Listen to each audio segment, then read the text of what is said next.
Welcome to Journey of Truths.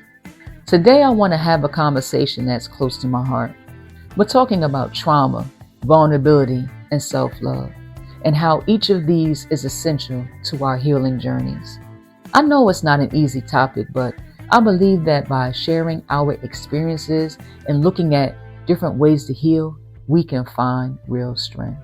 This isn't going to be a step-by-step guide. Instead, I want to share what I've learned along the way and invite you to think about what resonates for you. So let's settle in together and let's talk about how we move forward from life's most challenging moments. For the longest time, I tried to push down my own pain, to carry it alone without really letting myself feel it. But what I've learned is that ignoring trauma doesn't make it go away. It just buries it deeper. We can't really start healing until we acknowledge the weight we're carrying. I want to ask you, have you ever let yourself just sit with your experiences without judgment? It's hard, I know. But one thing that's helped me to see my trauma as a part of my life story is it's an honest and raw part of it. It's not the whole story, but it's a chapter, and it's okay to honor that. When I think about this, I sometimes light a candle or even just close my eyes for a moment.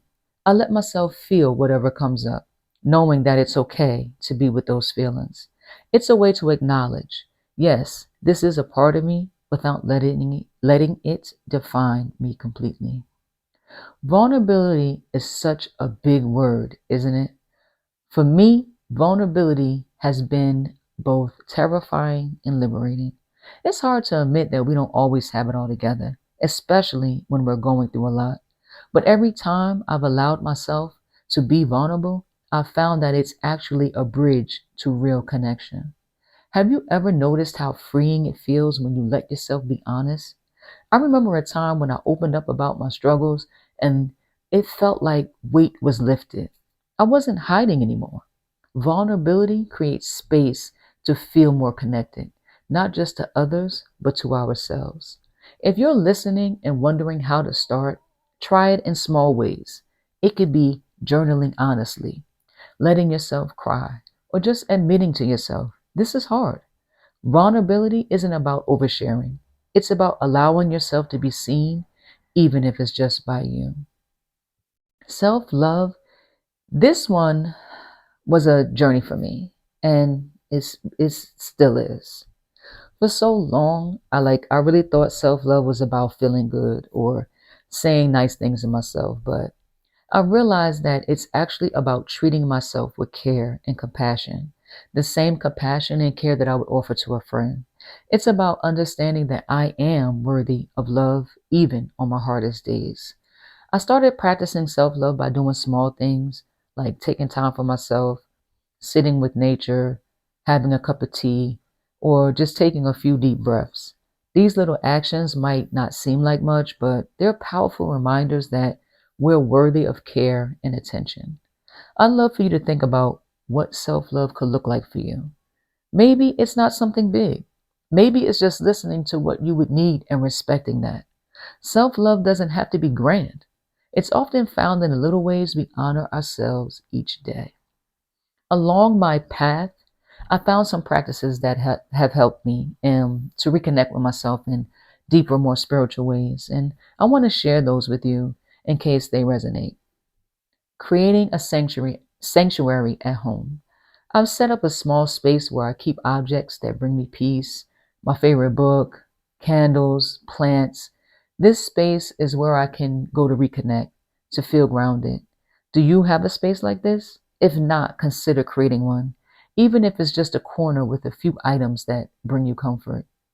Grounding practices. There were days when I felt completely disconnected, almost like I wasn't present in my own life. Practicing grounding exercises like walking barefoot outside or just placing my hands on my heart helped me reconnect with the moment. Try this sometimes. Breathe deeply, feel your body, and remind yourself that you're safe right here. Spending time in nature. Nature has this incredible ability to bring us back to ourselves. It's like a reminder that everything moves in cycles, including us. When I'm outside, I feel this deep connection to the world, and it helps me put my experiences into perspective. Even a few minutes outside can be healing. As we wrap up, I want you to know that your journey is yours alone. Trauma, vulnerability, and self love, they're not destinations. They're parts of a deeper, larger, ongoing process.